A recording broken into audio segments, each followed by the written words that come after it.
बहुत समय पहले की बात है। भारत के उत्तर में बसे एक छोटे से गांव अमरपुर में एक युवक रहता था जिसका नाम अरुण था। अरुण का जन्म एक साधारण परिवार में हुआ था। पिता किसान थे जो दिन रात खेतों में मेहनत करते और माँ एक सामान्य गृहिणी जो घर के कामकाज में व्यस्त रहती। परिवार छोटा था लेकिन हालात बहुत कठिन। गरीबी ने हर तरफ से घेरा हुआ था। कई बार घर में अनाज तक नहीं बचता, कई बार कपड़े फटे पुराने पहनने पड़ते। लेकिन इसके बावजूद अरुण के माता पिता हमेशा उसे ये सिखाते कि सच्ची संपत्ति मेहनत और त्याग है, धन तो क्षण भंगुर है। अरुण बचपन से ही तेज तर्रार और मेहनती था। उसके मन में ये ठान लिया था कि वो सिर्फ अपने लिए नहीं जिएगा बल्कि अपने पूरे गांव के लिए जिएगा। उसका विश्वास था कि यदि इंसान त्याग की राह पर चलता है तो उसका जीवन महान बन जाता है। समय बीतता गया। अरुण की पढ़ाई गांव के ही एक छोटे से सरकारी स्कूल में शुरू हुई, लेकिन घर की गरीबी के कारण उसके पास किताबें तक नहीं थीं। वो अपने दोस्तों से किताबें उधार लेकर पढ़ता। कई बार स्कूल की फीस भरने के लिए माँ अपने आभूषण गिरवी रख देती।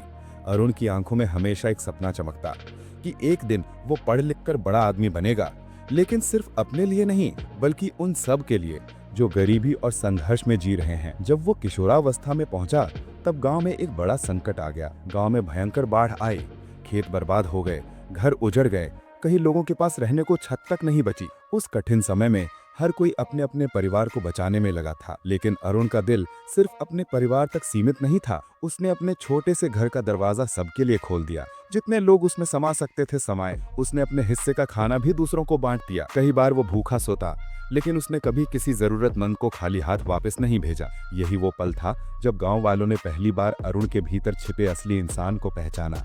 लोग कहते ये लड़का बड़ा होकर जरूर कुछ बड़ा करेगा, क्योंकि इसमें त्याग की सच्ची भावना है। बाढ़ के बाद गांव की हालत बदतर हो गई। स्कूल बंद हो गया, खेतों में कुछ भी बचा नहीं, लोग निराश हो गए। ऐसे समय में अरुण ने गांव वालों को इकट्ठा किया और कहा, हम सब मिलकर फिर से शुरुआत करेंगे। अगर हम सब त्याग और मेहनत की भावना से काम करें तो कोई ताकत हमें हरा नहीं सकती। उसने खुद दिन रात मेहनत की, कभी मिट्टी ढोई, कभी टूटी झोपड़ियां बनाई, कभी भूखे बच्चों को अपने हाथों से खाना खिलाया। धीरे धीरे लोग उसका साथ देने लगे। गांव में फिर से उम्मीद की किरण जाग उठी। समय बीतता गया। अरुण ने अपनी पढ़ाई पूरी की और शहर जाकर कॉलेज में दाखिला लिया। वहां भी उसके पास रहने के लिए जगह नहीं थी, खाने के लिए पैसा नहीं था। वो कई कई दिन तक आधे पेट पर जीता, लेकिन उसने कभी शिकायत नहीं की। उसने दूसरों की मदद करने के लिए अपनी जरूरतों को हमेशा पीछे रखा। कॉलेज के दिनों में ही उसे एक छात्रवृत्ति मिली, जिससे उसकी पढ़ाई आसान हो गई। लेकिन उस पैसे का भी उसने बड़ा हिस्सा गांव भेज दिया ताकि वहां के बच्चों की पढ़ाई रुक ना जाए। अरुण का ये त्याग देखकर उसके साथी चकित रह जाते। कोई कहता, तू अपने भविष्य के बारे में क्यों नहीं सोचता? तो कोई कहता, पहले खुद को संभाल फिर दूसरों की मदद कर। लेकिन अरुण हमेशा मुस्कुराकर कहता, सच्चा सुख दूसरों के चेहरे पर मुस्कान लाने में है। अपना सुख तो तब है जब हम दूसरों का दुख बांट सकें। यही सोच धीरे धीरे उसकी पहचान बन गई। कई साल बाद अरुण एक बड़े पद पर पहुंचा। उसे सरकारी नौकरी मिली। अब उसके पास धन भी था, सम्मान भी। लेकिन उसने कभी अपने लिए विलासिता का जीवन नहीं चुना। उसने अपने गांव में स्कूल, अस्पताल और पुस्तकालय बनवाए। उसने उन बच्चों की पढ़ाई का जिम्मा लिया जिनके माता पिता फीस भरने में असमर्थ थे। गांव धीरे धीरे बदलने लगा। गरीबी कम होने लगी, बच्चे पढ़ने लगे, बीमारियों का इलाज होने लगा। लोग कहते ये सब अरुण के त्याग की वजह से संभव हुआ है, लेकिन अरुण कभी श्रेय लेने नहीं आया। वो कहता, दिन गांव में उसके सम्मान में एक बड़ा समारोह हुआ। हजारों लोग इकट्ठे हुए। मंच पर अरुण को बुलाया गया। गांव का हर बच्चा, हर युवा, हर बुजुर्ग उसकी ओर देख रहा था। अरुण ने भावुक होकर कहा, मेरे प्यारे भाइयों और बहनों, मैंने जीवन में यही सीखा है कि त्याग से बड़ा कोई धन नहीं। जब हम अपने सुख दुख से ऊपर उठकर समाज और दूसरों के लिए जीते हैं तभी जीवन सार्थक होता है। महलों में रहना, सोने चांदी इकट्ठा करना, ये सब नश्वर है। लेकिन किसी की आंखों में खुशी के आंसू लाना, किसी भूखे को भोजन देना, किसी गरीब बच्चे को पढ़ाना, यही अमर है। यही त्याग की महिमा है। पूरा गांव तालियों से गूंज उठा। लोग रो पड़े, क्योंकि उनके सामने एक ऐसा इंसान था जिसने अपने जीवन को सिर्फ त्याग और सेवा के लिए जिया था। उस दिन से अरुण का नाम सिर्फ गांव में नहीं बल्कि पूरे क्षेत्र में गूंजने लगा। लोग उसे त्यागी बाबा कहने लगे और उसकी कहानी पीढ़ी दर पीढ़ी सुनाई जाने लगी कि सच्ची महानता त्याग में है, न कि स्वार्थ में। अरुण का नाम अब गांव गांव में गूंजने लगा था। लोग दूर दराज से उसके पास आने लगे। कोई बीमारी का इलाज कराने आता, कोई पढ़ाई के लिए मदद मांगता, कोई अपनी बेटी की शादी के लिए सहायता चाहता। अरुण किसी को निराश नहीं करता। उसकी जेब में कितना भी पैसा हो, वो हमेशा पहले दूसरों के बारे में सोचता। धीरे धीरे उसके त्याग और सेवा की चर्चा शहर तक पहुंची। अखबारों में उसके बारे में छपने लगा कि एक साधारण गांव का युवक जिसने दूसरों के लिए अपना सब कुछ समर्पित कर दिया। कई सामाजिक संस्थाएं भी उसके काम में जुड़ने लगी, लेकिन अरुण ने कभी शोहरत की परवाह नहीं की। उसका कहना था, अगर त्याग दिखावे के लिए किया जाए तो वो त्याग नहीं, सौदा है। असली त्याग वही है जो दिल से किया जाए और बिना किसी अपेक्षा के किया जाए। गांव में एक दिन भयंकर महामारी फैल गई। लोग डरकर घरों में बंद हो गए। कई लोग बीमार पड़ने लगे, लेकिन अरुण ने अपनी परवाह किए बिना दिन रात लोगों की सेवा की। उसने बीमारों के लिए दवा लाकर दी, उन्हें अपने हाथों से खाना खिलाया, उनके घरों की सफाई की। कई बार तो वो खुद बीमार पड़ने की कगार कर पहुंच गया, लेकिन उसने हार नहीं मानी। गांव के लोग कहते, हम सब तो डर कर छुप गए, लेकिन अरुण ही है जिसने अपने प्राणों की परवाह किए बिना हमारी जान बचाई। महामारी के खत्म होने के बाद गांव वालों की आंखों में अरुण के लिए अपार सम्मान और प्रेम था। बच्चे उसे अपने आदर्श की तरह देखने लगे। युवाओं ने कहा, हम भी त्याग और सेवा की राह पर चलेंगे। अरुण ने अपने जीवन का हर पल दूसरों के लिए जिया। उसने कभी अपने लिए मकान नहीं बनवाया, कभी गहने या धन नहीं जोड़ा। वो हमेशा कहता, मकान तो ईंट और पत्थर से बनते हैं, लेकिन सच्चा घर लोगों के दिलों में बनना चाहिए, और वो घर सिर्फ त्याग से बनता है। समय के साथ अरुण ने शिक्षा पर सबसे अधिक जोर दिया। उसने गांव के बच्चों को पढ़ाने के लिए एक बड़ा विद्यालय बनवाया। वहां पढ़ाई के साथ साथ बच्चों को ये भी सिखाया जाता था कि जीवन में त्याग और सेवा का क्या महत्व है। उसकी सोच थी, पढ़ा लिखा इंसान अगर सिर्फ अपने लिए जिए तो उसका ज्ञान अधूरा है। असली शिक्षा वही है जो हमें समाज के लिए जीना सिखाए। गांव में धीरे धीरे बदलाव की लहर दौड़ने लगी। जहां पहले लोग स्वार्थ में डूबे रहते थे, अब वो भी त्याग की भावना से काम करने लगे। कोई गरीबों को खाना खिलाता, कोई बुजुर्गों की सेवा करता, कोई बच्चों की पढ़ाई में मदद करता।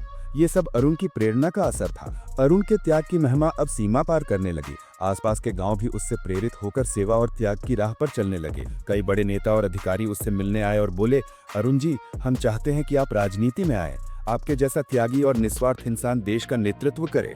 लेकिन अरुण ने मुस्कुराकर कहा, मुझे कुर्सी या सत्ता की जरूरत नहीं। असली ताकत लोगों के दिलों में होती है, और वही मुझे चाहिए। मैं अपने गांव और समाज की सेवा बिना किसी पद और सम्मान के भी कर सकता हूँ। ये सुनकर सब दंग रह गए, क्योंकि आमतौर पर लोग सत्ता और पद के पीछे भागते हैं, लेकिन अरुण ने त्याग की राह चुनी। बुढ़ापे तक आते आते अरुण एक मिसाल बन चुका था। लोग उसे संत कहने लगे, लेकिन वो हमेशा कहता, मैं संत नहीं, बस एक साधारण इंसान हूँ जिसने त्याग को अपना मार्ग बनाया। अगर इस मार्ग पर चलकर किसी को खुशी मिली है तो वही मेरी सबसे बड़ी उपलब्धि है। आखिरकार एक दिन अरुण ने इस दुनिया को अलविदा कहा। उसकी अंतिम यात्रा में हजारों लोग उमड़ पड़े। हर किसी की आंखों में आंसू थे, लेकिन साथ ही गर्व भी था कि उन्होंने अपने जीवन काल में एक ऐसे इंसान को देखा जिसने त्याग को ही अपनी पूजा बना लिया था। उस दिन गांव के बच्चों ने प्रण लिया, हम सब भी त्याग और सेवा की राह पर चलेंगे। अरुण चाचा का जीवन ही हमारी शिक्षा है। और इस तरह अरुण की कहानी अमर हो गई। उसकी स्मृति में गांव में एक बड़ा विद्यालय और पुस्तकालय बनाया गया, जिसका नाम रखा गया त्याग की महिमा संस्थान। वहाँ हर आने वाले छात्र को ये सिखाया जाता कि जीवन का असली आनंद त्याग में है, और यही इंसान को महान बनाता है। अरुण के चले जाने के बाद अमरपुर गांव खाली खाली लगने लगा। लोग कहते थे, अरुण तो हमारे लिए सिर्फ इंसान नहीं था, वह तो जीती जागती प्रेरणा था। गांव के बच्चे जब भी स्कूल जाते तो अरुण की बातें याद करते। वह हमेशा कहा करता था, बच्चों, ज्ञान सिर्फ किताबों तक सीमित मत रखना। ज्ञान तभी पूरा होता है जब उसमें त्याग और सेवा की भावना जुड़ जाए। गांव में अब त्याग का एक वातावरण बन चुका था। अरुण ने भले ही शरीर छोड़ दिया हो, लेकिन उसकी सोच हर दिल में घर कर चुकी थी। किसान अब केवल अपनी फसल के बारे में नहीं सोचते थे, बल्कि इस बात का भी ध्यान रखते थे कि गांव में कोई भूखा न रहे। व्यापारी सिर्फ मुनाफे पर नहीं, बल्कि लोगों की जरूरतों पर ध्यान देने लगे। शिक्षक सिर्फ किताबें नहीं पढ़ाते, बल्कि बच्चों को ये सिखाने लगे कि महानता पाने के लिए त्याग करना जरूरी है। धीरे धीरे अमरपुर गांव पूरे इलाके में मिसाल बनने लगा। आसपास के गांव के लोग यहाँ आते और कहते, यहाँ तो लोग अलग तरह से जीते हैं, यहाँ कोई दूसरे की मदद करने को तैयार रहता है। कुछ साल बीते। अरुण की स्मृति में बने त्याग की महिमा संस्थान में हजारों बच्चे पढ़ने लगे। यह केवल एक विद्यालय नहीं था, बल्कि एक जीवनशाला थी, जहां शिक्षा के साथ साथ सेवा और त्याग को भी पाठ्यक्रम का हिस्सा बनाया गया। हर हफ्ते बच्चों को गांव के गरीब और बूढ़े लोगों की सेवा करने भेजा जाता। वे उन्हें खाना खिलाते, उनके घर की सफाई करते और उनसे जीवन के अनुभव सुनते। धीरे धीरे इन बच्चों ने अपने मन में यह समझ लिया कि त्याग ही सबसे बड़ा धर्म है। जब ये बच्चे बड़े हुए तो कोई डॉक्टर बना, कोई इंजीनियर, कोई अधिकारी, कोई वैज्ञानिक, लेकिन हर किसी की पहचान सिर्फ उनके पेशे से नहीं, बल्कि उनके त्याग से थी। डॉक्टर इलाज मुफ्त में करता, इंजीनियर गांव की सड़कों और पुलों को ठीक करता, अधिकारी भ्रष्टाचार से लड़ता, वैज्ञानिक नई खोजें गांव वालों के जीवन सुधारने के लिए करता। ये सब अरुण के त्याग का ही असर था। एक समय आया जब देश के बड़े बड़े विश्वविद्यालयों में अमरपुर का नाम गूंजने लगा।